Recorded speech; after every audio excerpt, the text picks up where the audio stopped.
உங்களுடைய தங்கம், வெள்ளி, வைர நகைகளை உடனே செல் பண்ணுமா? நம்பிக்கையான நிறுவனம் Max Gold. Call 04445454545. Max Gold, cash for gold.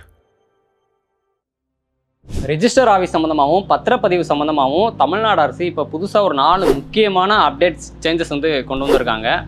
இப்போ நம்ம வீட்டில் அப்பா அம்மாலாம் வந்து புதுசாக ஏதாவது சொத்து வாங்குவாங்க, இல்லை வீடு இடம் வாங்குவாங்க. அந்த மாதிரி ஏதாவது வாங்குறாங்க அப்படின்னா வாங்குறவங்களும் சரி இல்லை விற்கிறவங்களும் சரி கண்டிப்பாக போய் ரெஜிஸ்டர் ஆஃபீஸில் வந்து பத்திரப்பதிவு பண்ணுவாங்க. அப்படி அவங்க பத்திரப்பதிவு பண்ணும்போது இனிமேல் ரிஜிஸ்டர் ஆஃபீஸ்க்கே போக தேவையில்லை, வீட்டில் இருந்தே ஆன்லைன்லேயே பண்ணிக்கலாம் அப்படிங்கிற மாதிரியான ஒரு நடைமுறையெல்லாம் கொண்டு வந்திருக்காங்க. இது வந்து போன மார்ச்லேயே வந்து கொண்டு வந்துட்டாங்க, போன கவர்மெண்ட்லேயே கொண்டு வந்துட்டாங்கன்னா இப்போ இனிமேல் அதை வந்து தீவிரமாக கட்டாயமாக்க போகிறாங்க அப்படின்னு சொல்லியிருக்காங்க. இப்போ அதில் ஃபஸ்ட்டு விஷயம் என்ன அப்படின்னா, முதல் விற்பனை மனை, அதாவது இப்போ டிடிசிபி இல்லை சிஎம்டி அப்ரூவல் வாங்கிட்டு பிளாட் போட்டிருப்பாங்களே, இப்போ அந்த பிளாட்டை வந்து ஃபஸ்ட் டைம் விற்பாங்கல்ல, அப்படி விற்கிறப்போ அதை வந்து ரெஜிஸ்டர் பண்ணுறதுக்கு நேரில் போகணும்னு அவசியம் இல்லை, ஆன்லைன்லேயே பண்ணிக்கலாம் அப்படிங்கிற மாதிரி சொல்லியிருக்காங்க.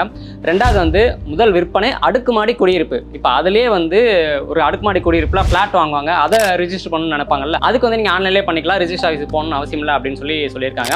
மூணாவது வந்து தமிழ்நாடு வீட்டு வசதி வாரிய விற்பனை ஆவணங்கள், அதாவது இப்போ ஹவுசிங் போர்டில் கவர்மெண்ட்டில் ஹவுசிங் போர்டில் வந்து வீடு கொடுக்குறாங்கல்ல, இப்போ அதை நம்ம ஏதாவது ரெஜிஸ்டர் பண்ணால் கூட ஆன்லைன்லேயே பண்ணிக்கலாம், நேரில் போகணும்னு அவசியம் இல்லை அப்படின்னு இருக்காங்க. நாலாவது வங்கிகளில் கடனுக்கான பெற்ற அடமானம் அப்புறம் ரசீது ஆவணங்கள், அதாவது இப்போ ஹோம் லோன்லாம் வாங்குறோம் அப்படின்னா எம்ஓடி போட்டு கொடுப்பாங்க, இப்போ அதை வந்து ரிஜிஸ்டர் பண்ணுறதுக்கு நம்ம நேரில் போகணும் அவசியம் இல்லை, ஆன்லைன்லேயே பண்ணிக்கலாம். இந்த மாதிரி 4 முக்கியமான பத்திரப்பதிவுக்கு வந்து நம்ம நேரில் போக தேவையில்லை, ஆன்லைன்லேயே பண்ணிக்கலாம் அப்படிங்கிற மாதிரி கொண்டு வந்திருக்காங்க.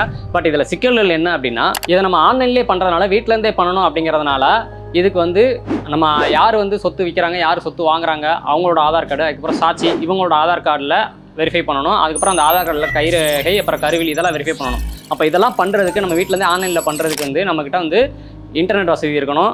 அதுக்கப்புறம் அந்த யுஐடி வெப்சைட்டில் போய் அதை நமக்கு வந்து பண்ண தெரிஞ்சிருக்கணும்.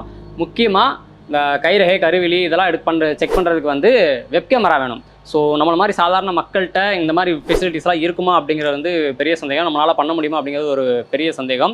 இல்லைனா நம்ம இசேவை மையத்தில் தான் போய் இதெல்லாம் பண்ணுற மாதிரி இருக்கும், மினிமமாக கொஞ்சம் சார்ஜஸ் கேட்பாங்க. பட் இது வந்து இப்போதைக்கு ட்ரையல் ப்ராசஸில் தான் இருக்குது, கூடிய சீக்கிரமே இந்த ஆன்லைன் ஃபெசிலிட்டிஸ் வந்து கொண்டு வந்துருவாங்க. ஆனால் ஆன்லைன் ஃபெசிலிட்டிஸ் கொண்டு வந்தாலும் வீட்டிலேருந்தே நம்ம ஆன்லைனில் பண்ணிக்கிறதுக்கு கவர்மெண்ட் சைட்லேருந்தே அந்த வெப்சைட்லேயே ரிஜிஸ்ட்ரேஷன் டிபார்ட்மெண்ட் வெப்சைட்லேயே வந்து தெளிவான கைட்லைன்ஸ் கொடுத்தாங்கன்னா மட்டும்தான் இது வந்து ஆன்லைனில் கொண்டு வந்ததுக்கு உண்டான முக்கியமான ஒரு பலனே இருக்கும். இல்லைனா வந்து ஒரு கடமைக்குன்னு கொண்டு வந்த மாதிரி இருக்கும். ஸோ தெளிவான ஒரு கைட்லைன்ஸ் கொடுக்கணும் அப்படின்னு சொல்லி இந்த டைமில் நம்ம கேட்டுக்கிறோம். அதே மாதிரி இதில் என்ன ஒரு குற்றச்சாட்டு முன்வைக்கப்படுது அப்படின்னா, ஏற்கனவே நேரில் வந்து ரெஜிஸ்டர் பண்ணணும் அப்படின்னாலே அதில் வந்து டபுள் டாக்குமெண்டேஷன் அப்படிங்கிற மோசடியெல்லாம் நடக்க வாய்ப்பு இருக்குது. இதில் ஆன்லைன்லேயே பண்ணணும் அப்படிங்கிறாங்க. ஸோ அதுலேயும் ஏதாவது ஃபோர்ஜரி நடக்க வாய்ப்பு இருக்குது அப்படின்னு சொல்லி இந்த டாக்குமெண்ட் சம்மந்தமாக ஒர்க் பண்ணுறவங்கள்ட்ட நம்ம கேட்கும்போது அவங்க சொன்னாங்க. ஸோ ஃபியூச்சரில் இது நடைமுறைக்கு வரும்போது தான் இதோட ப்ளஸ் மைனஸ் நமக்கு வந்து முழுசாக தெரியும், எப்படி நடைமுறைப்படுத்த போகிறாங்க அப்படிங்கிறதெல்லாம் தெரியும். ரெண்டாவது முக்கியமான அப்டேட் என்ன அப்படின்னா, ப்ராப்பர்ட்டி டிஜிட்டல் டோக்கனைசேஷன், அதாவது இப்போ நம்ம வந்து ஒரு சொத்து வாங்குகிறோம் அப்படின்னா அதை வந்து பத்திரமா பதிஞ்சு அந்த டாக்குமெண்ட் நம்ம கையில் இருக்குது. இதுவே டிஜிட்டலாக நம்ம கையில் இருந்தால் எப்படி இருக்கும்? இந்த மாதிரியான ஒரு தனிநபர் மசோதாவை தான் இப்போ பிஜேபியில் போய் ஜாயின் பண்ணல ஒரு ராகவ் சத்தா அப்படிங்கிற எம்பி, அவர் வந்து ஒரு 3 மாதம் 2 மாதத்துக்கு முன்னாடி அந்த ஒரு மசோதாவை பார்லிமெண்ட்டில் தாக்கல் பண்ணார்.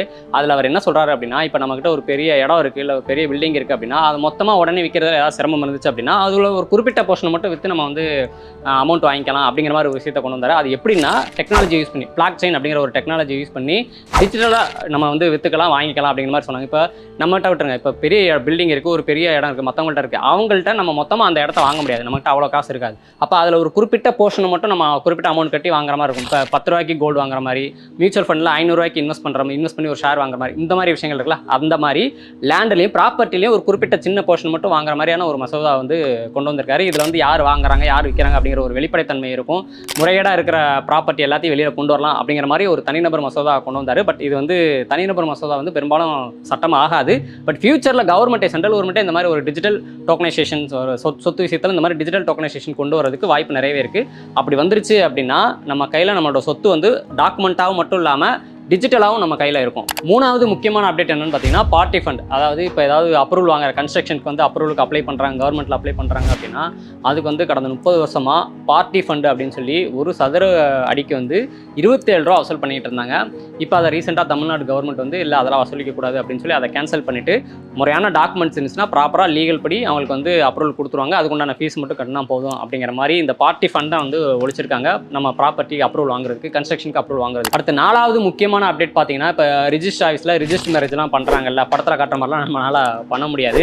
30 நாள் ஃபஸ்ட் நம்ம போய் சொல்லணும். அப்புறம் 30 நாள் நோட்டீஸ் பீரியடில் ஒட்டுவாங்க. அதுக்கப்புறம் அதுக்கு யாருக்காவது அப்ஜெக்ஷன் இருக்கா அப்படின்னு சொல்லி 30 நாள் டைம் கொடுப்பாங்க. அதுக்கப்புறம் தான் வந்து நம்ம கப்புள்ஸ் யாரோ அவங்க நேரில் போகணும். கூடவே அவங்களோட ரெண்டு பேரோட அப்பா அம்மாவும் கூட போகணும் அப்படின்னு சொல்லி ஒரு நடைமுறை, எழுதப்படாத ஒரு நடைமுறை இருக்குது. பட் சட்டப்படி பார்த்தீங்கன்னா அப்பா அம்மாலாம் கூட வரணும்னு அவசியம் இல்லை. சாட்சிக்கு யாராவது கூட வந்தால் போதும். பட் இவங்க வந்து அப்பா அம்மாவையும் கூப்பிட்றாங்க அப்படின்னு சொல்லி நம்மளே ஏற்கனவே நாட்டு நல சேனலில் நிறையா சொல்லியிருப்போம் ரிஜிஸ்டர் மேரேஜ் சம்மந்தமாக. இப்போ இந்த விஷயத்தில் தமிழ்நாடு பதிவுத்துறை வந்து என்ன சொல்லியிருக்காங்க அப்படின்னா, இப்போ இந்த மாதிரி ரிஜிஸ்டர் மேரேஜ் பண்ணணும் வரவங்களுக்கு வந்து கூட அப்பா அம்மா பேரண்ட்ஸ் வந்து கூட்டு வரணும் அப்படின்னு சொல்லி கட்டாயப்படுத்தக்கூடாது அப்படிங்கிற மாதிரி ஒரு விஷயத்த சொல்லியிருக்காங்க. ஸோ இது உண்மையிலே நடைமுறைக்கு வந்துச்சுன்னா அப்படின்னா நல்லாயிருக்கும். எழுத்தா மட்டும் இல்லாமல் உத்தரவா மட்டும் இல்லாமல் நடைமுறைக்கு வந்துச்சுன்னா நல்லாயிருக்கும். ஸோ இதுதான் இந்த 4 முக்கியமான அப்டேட். இதே மாதிரி நீங்கள் வந்து சொத்து வாங்க போகிறதா இருந்தாலும் சரி, இல்லை சொத்து விற்க போகிறதா இருந்தாலும் சரி, இந்த மாதிரி ஏதாவது பத்திரப்பதிவு சம்மந்தமாக ரிஜிஸ்டர் ஆஃபீஸ் போய், இல்லை மேரேஜ் ரிஜிஸ்டர் பண்ணுற சம்மந்தமாக ரிஜிஸ்டர் ஆஃபீஸ் போய் அங்கே உங்களுக்கு மறக்க முடியாத சம்பவங்கள் ஏதாவது நடந்துச்சு அப்படின்னா அதை மறக்காமல் கமெண்ட்டில் சொல்லுங்கள். ஏன்னா இதுக்கு முன்னாடி வந்து பத்திரப்பதிவு சம்மந்தமாக A to Z, அதாவது எவ்வளோ ஸ்டாம்ப் டியூட்டி போடுவாங்க, எவ்வளோ ஃபீஸ் கட்டணும், இந்த மாதிரி A to Z அதில் என்ன மாதிரியான மோசடி நடக்கும், இந்த மாதிரி மொத்த விஷயத்தையும் ஏற்கனவே ஒரு அட்வொகேட்டை வச்சு டீட்டெயிலாக ஒரு வீடியோ பண்ணியிருக்கோம் பத்திரப்பதிவு சம்மந்தமாக, ரிஜிஸ்டர் ஆஃபீஸ் சம்மந்தமாக.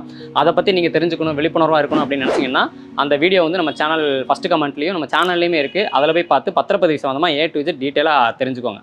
தேங்க்யூ.